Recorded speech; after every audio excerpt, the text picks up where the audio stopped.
Today, I'm going to show you how to set up timecode on your MixPre-10. I've taken my device out of its sound bag so you can see everything easier. To power it in the meantime, I'm using Deity NP batteries. First things first, confirm your frame rate with the camera department. We're using true 24 FPS.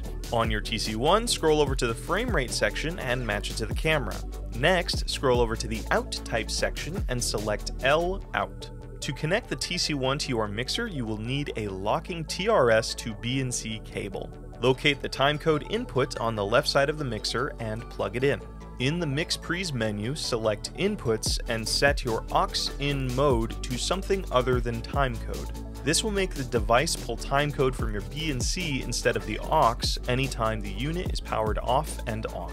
Back in the top menu, go to the second tab and select Timecode. Inside this, set your TC mode to BNC in. Next, go to the second tab of the timecode menu and make sure your sync reference is set to internal.